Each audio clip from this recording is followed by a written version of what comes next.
qu'on appelle l'ingénierie touristique des destinations, et c'était entre autres l'objet de notre rencontre avec Atout France, pour promouvoir, pour réfléchir sur la promotion des destinations à l'intérieur, pour développer des projets plus accessibles, parce que le projet des grands hôtels de la côte, c'est très capitalistique. Les projets de gîtes ruraux ou de transformation d'une ferme ou d'une maison en dot, ça coûte beaucoup moins cher. Et c'est ça ce qu'on est en train de faire. On a fait en moins d'un mois déjà 2 textes pour donner un cadre juridique aux jeunes investisseurs qui veulent se lancer. Maintenant, on va aller un peu plus loin pour l'incitation à l'investissement et pour intégrer tout ce modèle de développement de tourisme alternatif dans un cadre en se basant sur l'expérience. Et l'expérience française, on a pris ça comme base de benchmarking et avec une grande coopération avec Atout France. On a parlé avec le président de la Chambre de commerce, avec le vice-président de la région et avec le maire pour M. Solage et M. Collomb sur la situation et sur le potentiel de développement. Donc en termes d'actions concrètes, c'est des actions de promotion finalement, des actions de promotion. Nous, on mise beaucoup sur l'événementiel et sur l'invitation du maximum de journalistes et de leaders d'opinion devenus en Tunisie. La semaine dernière, on a organisé une journée tourisme qui a réuni 200 personnes. Mais on compte énormément sur vous parce qu'on peut faire une belle affiche, mais s'il n'y a pas de bons articles rédigés par vous-même, on est en train de dépenser de l'argent, voilà, de jeter de l'argent par la fenêtre. Donc, Tunisair est là, moi je vous invite parce que, vous savez, si vous voulez contribuer à sauver la saison de Tozeur, il reste que les vacances de Pâques. C'est-à-dire, on a surtout beaucoup de chantiers à mener. Et j'ai parlé de tous les chantiers qui restent à faire, et j'ai parlé que la recette était plus importante que le nombre. Bon, après, j'ai dit, donc le journaliste m'a poussé à dire, mais si on fait tout ça, ça prendra, je lui dis, ça prendra, je pense, que si on voit les autres expériences, ça prendra du temps, mais c'est possible. Et si on réalise, on doublera le chiffre, et c'est-à-dire 14 millions, et je pense, et je reste convaincu que la Tunisie, avec le flux touristique qui se développe dans le monde, il faut savoir qu'aujourd'hui, on va atteindre 1 milliard de touristes. Ce marché, avec la démocratisation du ciel, se développe, d'ailleurs, il n'est pas impacté par la crise. En 2008, il y a eu 5%, c'est quasiment sur les 6 dernières années, c'est une moyenne de 5 à 6% de croissance.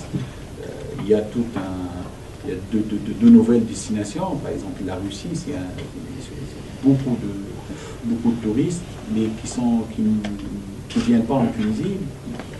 La Tunisie a un fort potentiel de développement de ses produits touristiques en utilisant des moyens qu'on n'utilise pas assez aujourd'hui. L'électronique, on n'est pas très visible sur le net. On peut appeler destination concurrente, mais moi je n'aime pas trop ce terme, mais en région méditerranéenne, je parle de Maroc ou la Turquie dépense entre 2 et 5 fois ce que nous dépensons après avoir doublé. Bon, vous voyez que même beaucoup d'argent, mais ça reste peu, parce que la communication coûte cher, et parce que surtout si on veut décliner, si on veut être présent sur des marchés, de nouveaux marchés, et être partout, et de produire et proposer quelque chose de qualité, ça coûte de l'argent. De projets ou d'investisseurs potentiels également qui s'intéressent à investir dans ce domaine et qu'on va intégrer dans votre feuille de route pour développer la destination golfique en Tunisie. Les 2 projets écoles, c'est où? C'est à Hammamet. Il y a déjà 2 golfs. Il y a déjà 2 golfs, il y a 3 tours en fait. Il y a 3 parcours. 3 parcours sur 2 golfs. Et on complétera par 2 autres parcours de 18 trous. Il faudra 5 golfs. Et ce sera une destination importante comme. À quelle échéance les 2 ouvertures à Hammamet?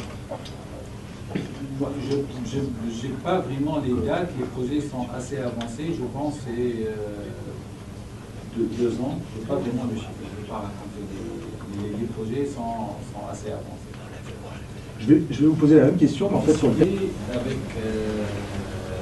les professionnels, un certain nombre de mesures qu'on a mises en place et qu'on va prolonger pendant le premier semestre de l'année 2015. Qui sont des mesures de soutien, en termes de prise en charge d'une partie des charges sociales, des mesures de soutien du régime fonctionnement de peut-être des hôtels pour beaucoup des acteurs liés de cette touristique. Également, nous avons pris des mesures de partage de risques sur l'aérien avec les compagnies aériennes où on partage le risque. En plus, on a tout un calendrier qu'on est en train d'affiner avec le ministère de Culture pour organiser un certain nombre d'événements en Tunisie, quasiment un événement mensuel entre sportifs, entre musical, pour relancer là-dessus. Oui, il y avait en fait un projet initial qui était de la libéralisation ou l'ouverture du ciel en octobre 2011. On est aujourd'hui au mois de février 2012.